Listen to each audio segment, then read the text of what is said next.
Thanks, guys. I'll try to be short in this presentation. I have a couple of slides, but it's going to be like just like 1 minute per slide or something like that.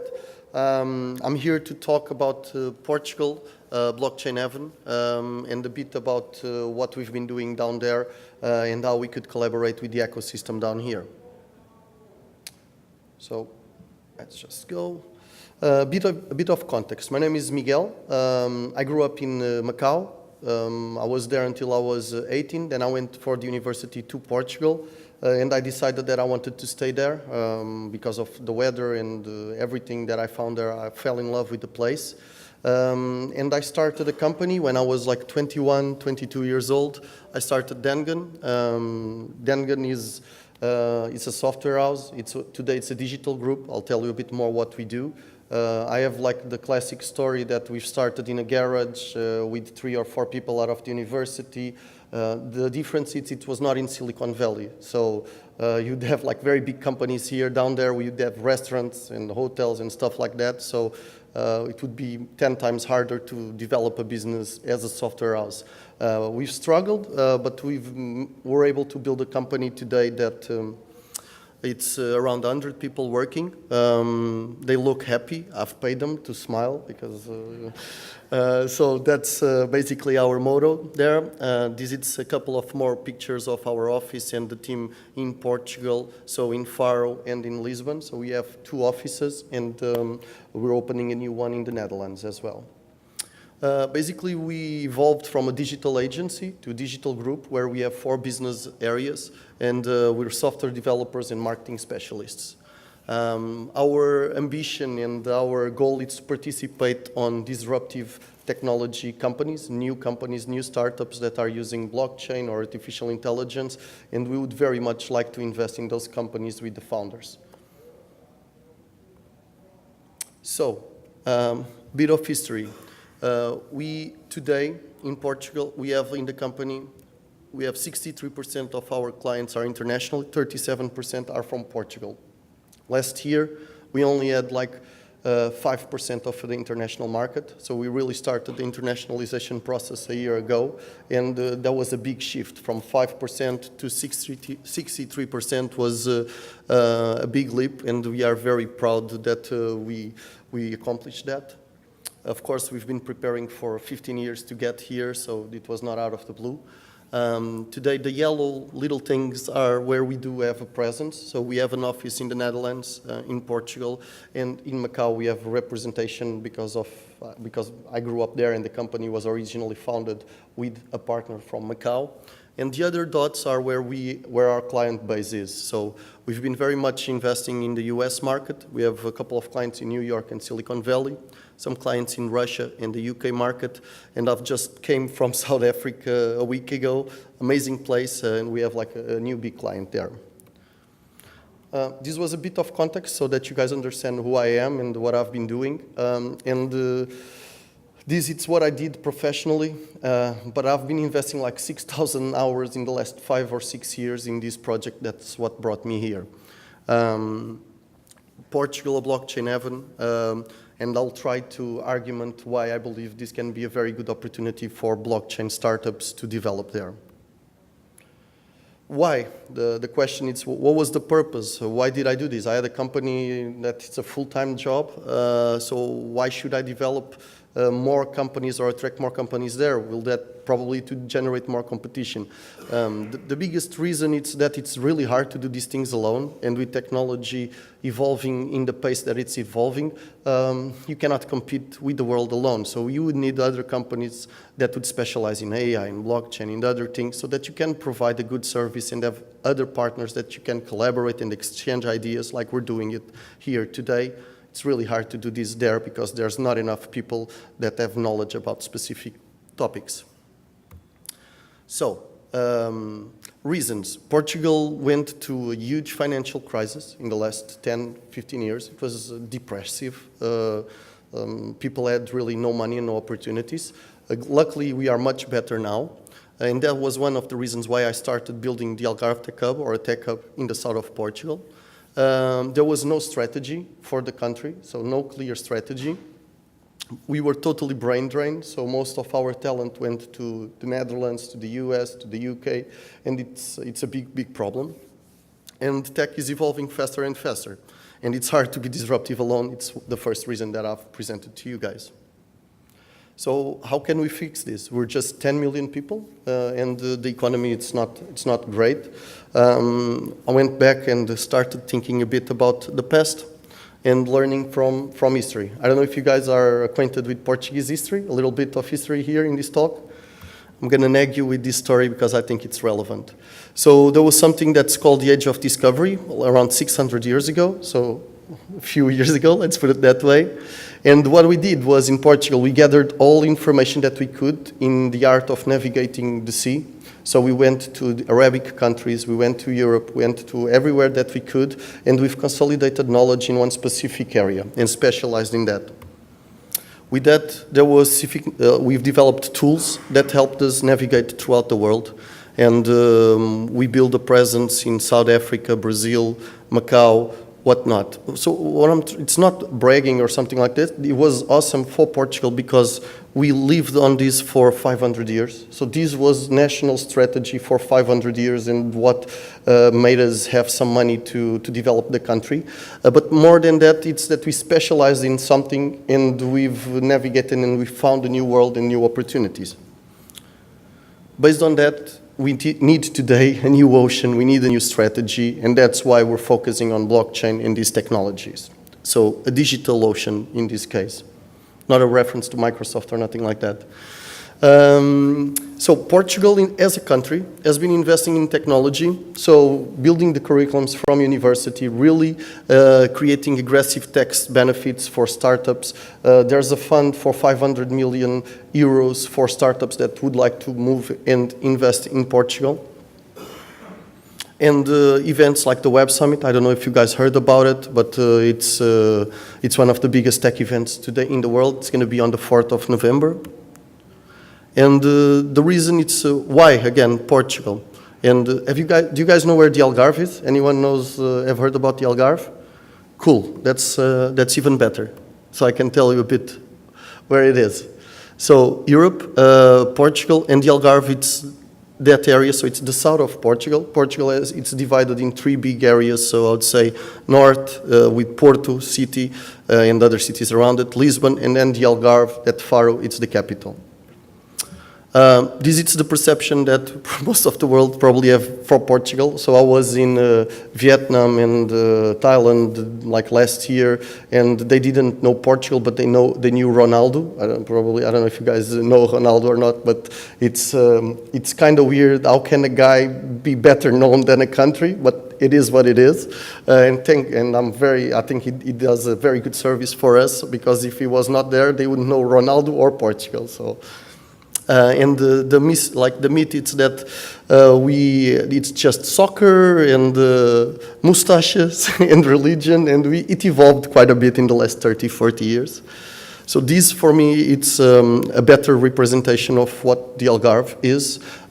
These pictures, just some context, they are like personal pictures. This is a picture of one of my best friends, and the other ones are pictures from my phone, so they are not like fake images or something like that. This is Faro, basically the capital of the Algarve, with the marina, and you can see the natural park down there, and it's a very small city compared to here, 60,000 people, so just so that you guys can put a bit of context. This is where McDonald's was inspired themselves to build their logo. This is just a random picture of the shore of the Algarve, so you can find stuff like this virtually anywhere across that shore that I've showed you. So I'll go back just here. So you can see that all of that is surrounded by sea, and all that shores are with those cliffs and those kind of things. How long do I still have 10 minutes, I'm good.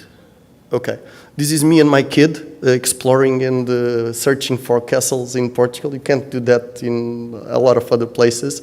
And these sandbanks, you can walk through them, so it's not a bad place to live. And this is my wife and my kid, like clam picking oysters and clams. It's hard to do this and find this amount of diversity that you can do in such a small place. Again, so yeah, that's a picture I took when I was coming here from the Algarve. This is the natural reserve that surrounds all the coastline of the Algarve. So sandy, white beaches, and these channels, they are awesome to go through boats and boat rides and whatnot. So I'm not from the tourist board. I'll try to be a bit more business oriented with what I'm going to say now. There's an international airport there with all of these connections. So, and I'll give you more than the airport and the connectivity. So you'll be, for example, in New York from the Algarve. It's easy to get there, like in 5 hours, 6 hours, you can be in New York. So it's not a long flight at all. The time zone, it's quite cool in terms of collaborating. It's much better than Asia or San Francisco. It gets a bit harder to work like what, 8-7 hours difference, so it's still bearable, and we've had no issues working with these time frames here. And these are some of the advantages. Music, we don't have country music, but there are some events there and some stuff happening there. Everyone speaks English because it's a very touristic place, so no one would struggle with that. With English schools, private curriculums, my favorite, it's the 300 days of sunshine. You guys also don't suffer from, I know it was raining a couple of days here or something like that, but it's one of the places on planet Earth with a more average climate and more days of sun per year. These 5 minutes from dropping the kids and whatnot, I'll elaborate on this a bit. Friendliest country in the world. I didn't know this, actually. I just was preparing the presentation and I've come across this. You can Google it, like what is the friendliest country in the world? And yeah, Portugal comes up on first place. I would say Austin is second, probably. People have been treating me really well here.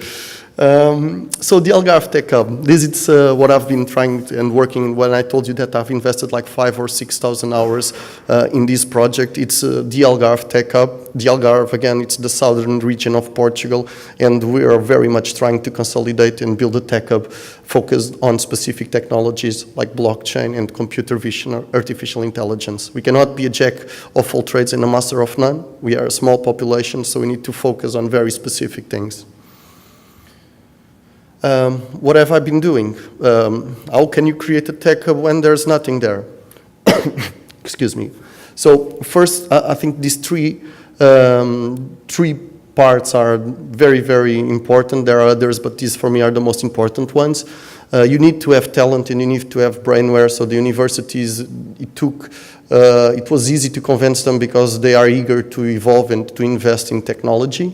And we're working very, very closely with universities, building curriculums, trying to foresee what are the next trends in technology and trying to adapt this for the next years.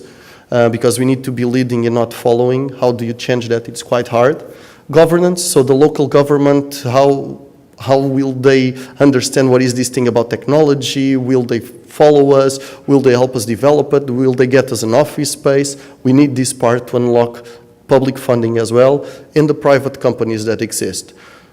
We've created in the private companies part an association with 40 companies, tech companies that are there. We're working with the local and central governments and the universities, and the sweet spot, it's when all of those things are working together.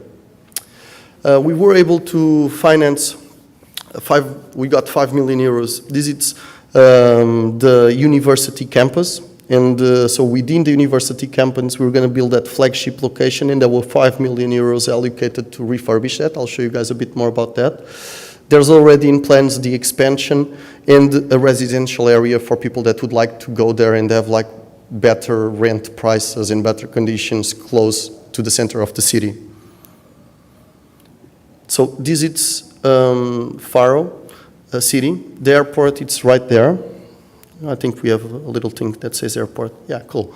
Airport, Faro city, the heart. So there's the castle. There's walls, like castle walls around it. It's a very vibrant and cool city today. We have 2 university campus, and that thing that I was showing you before, it's over there on the university campus 1. I literally, like from the airport to Faro, it's 3 minutes, 5 minutes by car. To the university, the same thing. And to go, for example, to have a swim or something like that, it's 5 minutes as well. These are the 3D renders of what's going to be built in 2019. So October 2019, this will be ready. So it's within the university campus, like I've mentioned you guys. And this is the first funding that was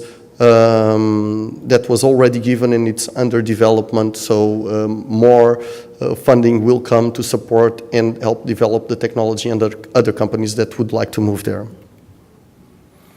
Again, in terms of, like I've told you guys, we cannot be a jack of all trades and a master of none. So we are trying to leverage upon where we have knowledge. So in the verticals, tourism, sea, healthcare, food industry, culture, and renewable industries, and crossing them with the horizontals.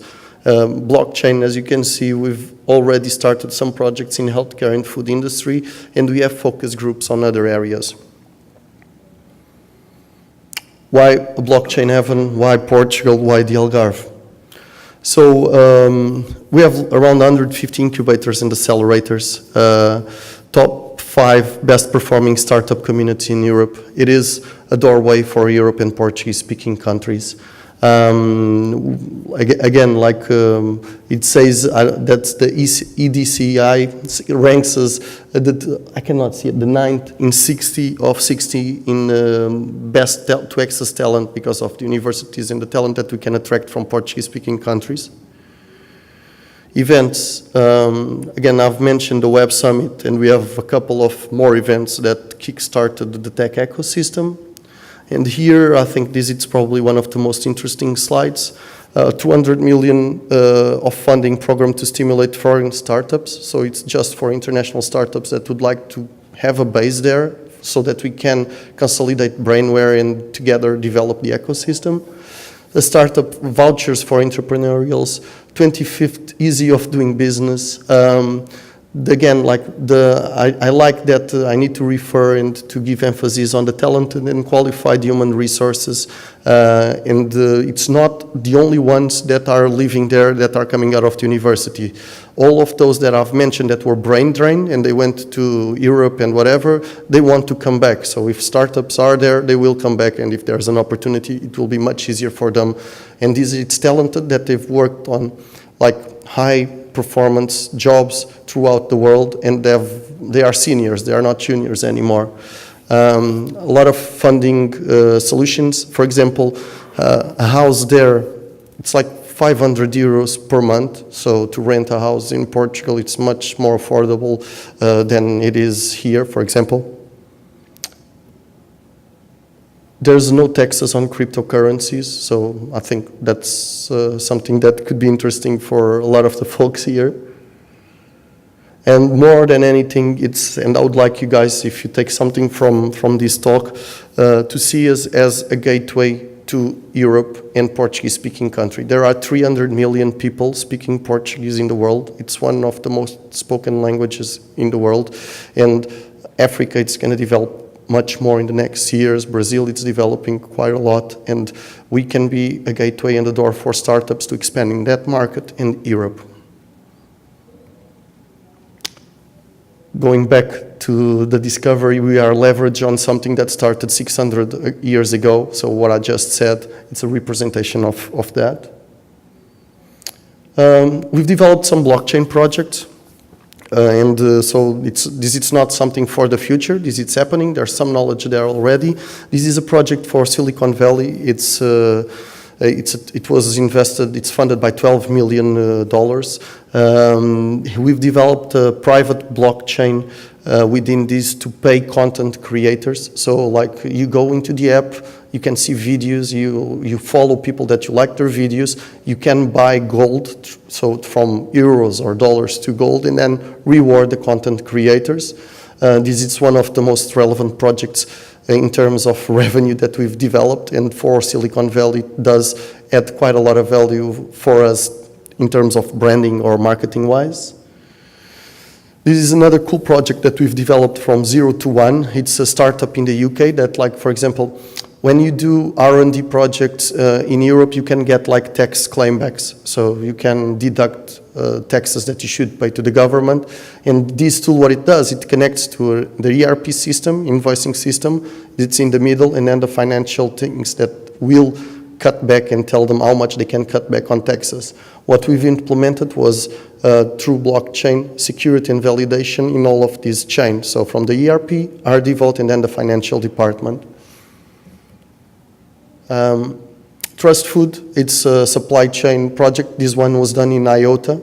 I didn't mention this. This one, the first one we used Hyperledger. This one, it's done in Solidity, Ethereum. This one, we used IOTA for it. And this one, it's the most ambitious one. It is a new blockchain protocol that we've been working on for the last months. Basically, it is,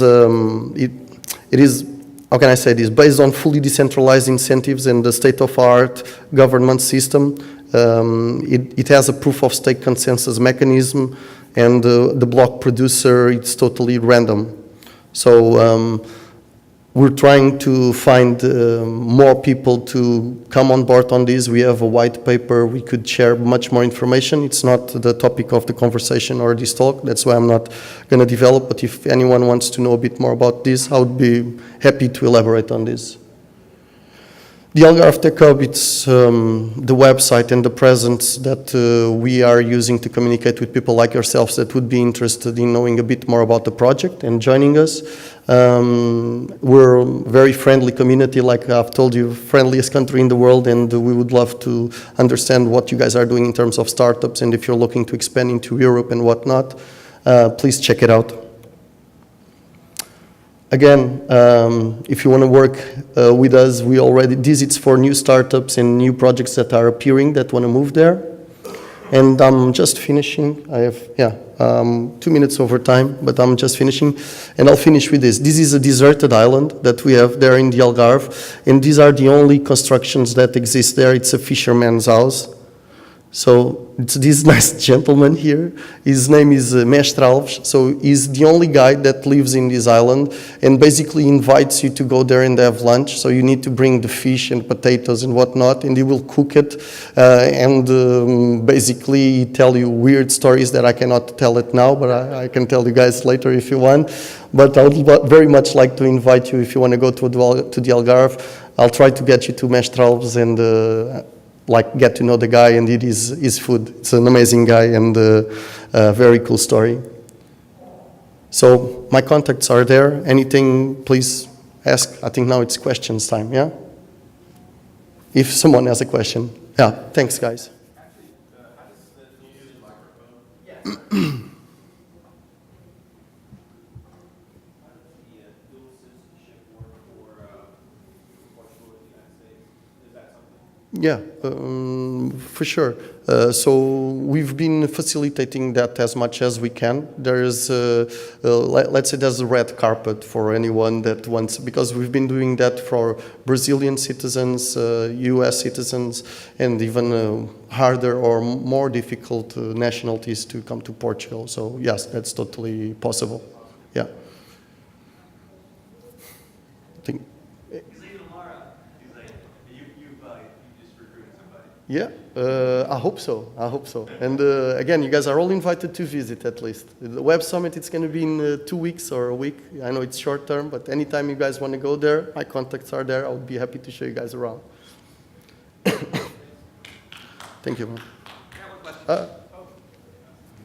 So do you know yet what is the ramp-up time from a company that engages to actually wanting to move there and establishing? Do you have like a number of weeks or rough broad? It's a day. So you can literally open a company in 1 day. And get there the next day? Yeah. Okay. Wow. I've opened the company in like 3 or 4 hours. So basically, the only issue is that you need to choose the name of the company for a pre-selected list. So you come up with really weird names. But that's it. Then you can change it later on. Because if you want a specific name, you need to apply and see if it's validated. So that's the only thing. So there's a company of a friend of mine that's called Secret Advantage. And I have one company that I've created that's called Favorite Wizard, because it was on those like pre-selected lists. So that's the only, yeah. So setting up a company there, can you talk a bit about in terms of tax and regulation and that kind of thing? Yeah, for sure. So in terms of tech, if it's a tech company, we're talking about tech companies, yeah? So for tech companies, the regulations and the texts, they are the minimum that they can be, because like the government has the strategy of Portugal is to invest in tech and to attract foreign tech companies there. So we have very specific tax advantages for these startups and these tech companies. For example, I don't know if you guys heard about like European funds, how do they work? So if you do like an R&D project, it can fund up to 80% of what you're doing. So let's say that you have a team there of 4 or 5 developers or marketing people, and it costs you $1 million. So potentially it can fund up to 80% of that, because it's R&D in a not that developed country. So we got these funds to help Portugal develop in terms of technology. There's multiple mechanisms, and that's the slide. Let's see if I can go back.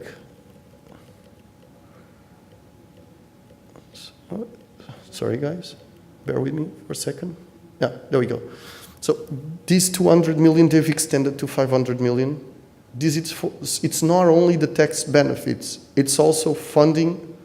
If it's a disruptive tech company that wants to go there, you can apply for it. So the tax part will be like very facilitated, the citizenship part as well, because we cannot try to attract companies and people there in brainware and then block them for coming in. But I would say in terms of tax, I don't know if you guys know the regime in Ireland, it's a bit, it's not exactly like Ireland, it's a bit higher, let's put it that way. Any other questions? I think that's it, yeah? Thanks, guys. Thanks so much.